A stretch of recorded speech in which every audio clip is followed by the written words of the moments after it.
And this last example is one that is designed for you to use your graphing calculator and to use the graphing parts on your graphing calculator to solve. So, cos x equals x squared. You might be able to guess and check a few values, probably not, often not, in cases like this. But what we're going to do with our graphing calculator is we're going to take this equation,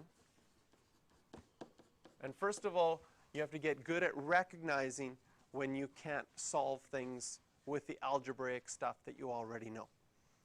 So here, if we get cos x by itself, we have another x on the other side, and that's a problem. And if we tried to get x by itself, well, we have a problem because we don't know how to get the x out of the cos without causing problems elsewhere.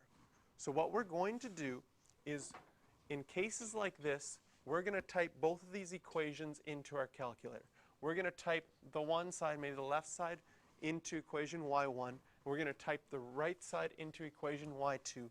What that will do, since these are both graphs that you already know what they look like, you're going to have a cos graph that looks like this. That travels from 0 to 2 pi as its period. And then you're going to have a parabola that looks like that. So what we're going to do to start with is we're going to get this on our calculator to look like this. So we go to our calculator. We're going to go to y equals, clear things out. We're going to write cos x into equation y1 and x squared into equation 2. Now, if you hit graph, you probably have the window set up from whatever we had before, which may or may not be helpful. Yeah.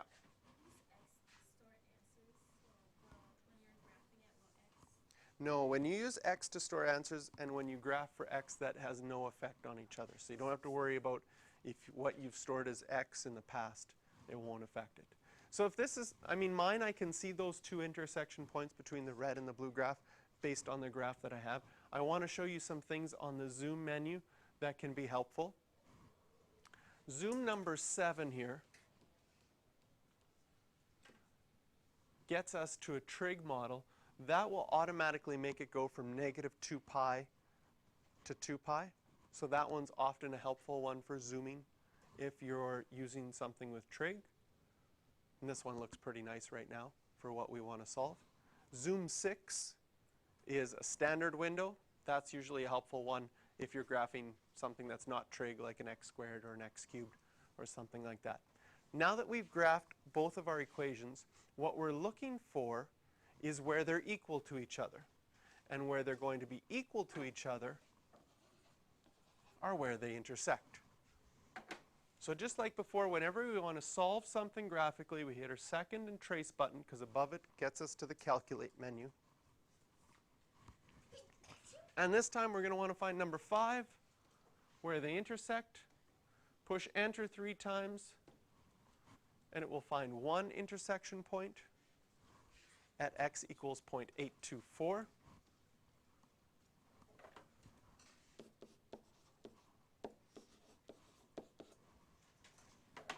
To find the other one, we go through that process again.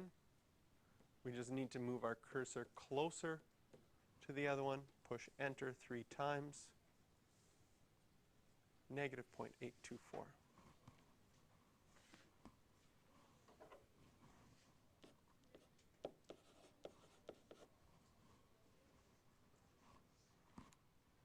To the nearest hundredth it asks for, so 0.82 and negative 0.82.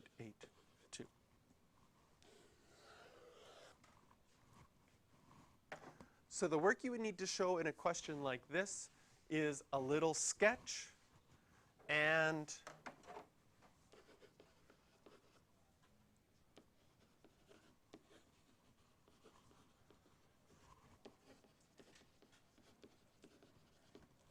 some sort of note that you used your graphing calculator to solve. For the IB courses next year, they have an acronym for your graphing calculator, the GDC, Graphic Display Calculator. So you can just say, I use my GDC. A little bit of work that I showed here, I showed that I put this into Y1 and that into Y2, which gives an indication of what I did in my graphing calculator to solve this. And then I could find my answers this way. Of course, some of our previous ones, we could have done this as well. We could have used our graphing calculator to find out where they intersect. So for our previous one here, you could have typed sine 3x into Y1. You could have typed 0 into Y2 and found the intersection points that way. So it gives us another strategy. The question you can do for this one are number 7.